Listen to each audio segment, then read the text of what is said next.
Greetings to all of you mga kakoded. Welcome back to my welding world. Today is Friday, meron tayo ngayong job order.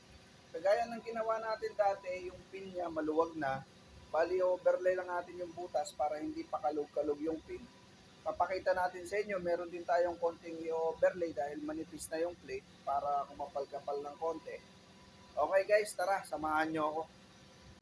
Ito nga pala guys, yung mga pin na kailangan natin lagyan din ng stopper sa dulo para kung sakaling maluwag man siya, hindi mahulog tong pin.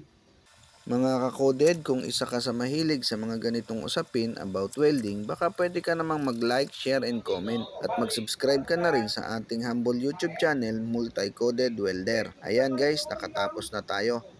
To all our friends on Facebook, followers, new followers, maraming salamat po sa walang sawa ninyong panonood sa ating video.